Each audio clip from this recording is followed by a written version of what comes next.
Bon, ce n'est pas le tout, mais je dois un peu bosser mes partoches ce soir. Sinon, Romane va me détester pour de bon. Déjà qu'elle me prend pour un nul. Romane, c'est la chef d'orchestre un peu coincée qui te plaît, non? Oui, c'est elle. Après, elle n'est pas si coincée, je pense qu'elle joue un rôle en fait. Elle ne doit pas être sûre d'elle et préfère montrer une femme rigide avec des habits d'homme, entre guillemets, ou neutre, et ses cheveux ramassés en chignon. Je me demande même si elle a vraiment besoin de lunettes. Mais c'est vrai que depuis quelques mois, je la trouve plus tendue, plus stressée. Je ne sais pas pourquoi. Je ne connais pas bien la vie des gens de l'orchestre. On ne discute jamais beaucoup après les répétitions. En tout cas, je trouve que malgré tous ces artifices qui sont censés la rendre plus sérieuse, elle a un charme fou. Peut-être pas pour les autres, mais moi, elle me trouble. Mais je ne pense pas que ce soit réciproque. Faut pas rêver. Sans blague! À qui le dis-tu? Moi, je suis désespéré. J'ai l'impression d'être invisible aux yeux des femmes et déjà périmé. Encore hier soir, à la salle de sport, il y a une fille magnifique, Jessica, qui m'a planté comme une merde après la séance. Franchement, parfois j'ai l'impression qu'elles ne se rendent pas compte de la violence de leurs actions. J'y ai cru jusqu'au bout.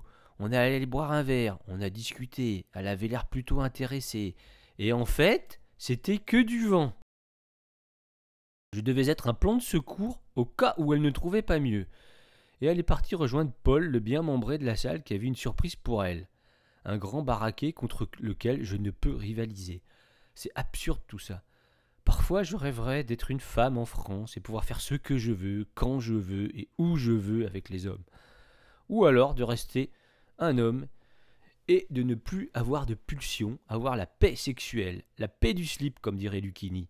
Moi, j'ai la paix du slip. Ah oui, en effet, tu m'as l'air à nouveau bien déprimé. Je crois que je pourrais écrire un bouquin avec tout ce que j'ai vécu ces 8 derniers mois. Mais les gens penseront que j'ai tout inventé tant cela semble irréel. Surtout les gens qui ne sont pas célibataires. Ils ne se rendent pas compte du monde dans lequel on vit. Je serais obligé d'édulcorer. Tu te rends compte que j'ai demandé le numéro à une jeune femme à une soirée et elle m'a dit qu'elle était inscrite sur un site de rencontre et que si je m'abonnais pour 20 € par mois, je pouvais la sauter. Elle fait ça pour avoir de l'argent de poche, m'a-t-elle dit. C'est horrible! Les fakes sont même dans la vraie vie. Ce n'est plus seulement du virtuel. Et en plus, c'est de la prostitution pure et simple. C'est fou, non? Et extrêmement triste aussi, surtout. En tout cas, j'ai déjà le titre du livre. Des râteaux à la pelle. Pas mal le jeu de mots, j'avoue. Bon, si tu arrives encore à y rigoler, c'est que tu n'es pas encore un cas totalement désespéré. Mais je suis quand même surpris de cet acharnement que tu as à vouloir trouver une ou des femmes. Moi, je ne suis pas autant en manque, j'ai l'impression. Je fais avec, ou plutôt sans, comme dirait Biolay. Je ne sais pas pourquoi non plus, c'est peut-être un problème de dosage d'hormones. Un jour, peut-être, la science nous expliquera tout ça. Même si je ne dis pas non quand l'occasion se présente, évidemment, ce qui est rare. Comme tu dis, ce n'est pas nous qui choisissons, on est d'accord. On est d'accord. C'est même très très rare quand j'y pense. Depuis que je suis célibataire, je n'ai eu qu'une petite aventure de 2 ou 3 semaines. Après, elle a fini par disparaître. Elle ne répondait plus à mes messages ni à mes appels. J'ai fini par abandonner. Je ne veux pas faire le lourd qui harcèle. Eh oui, c'est comme ça que ça se passe. Si elle a trouvé mieux, elle t'a abandonné à ta triste condition.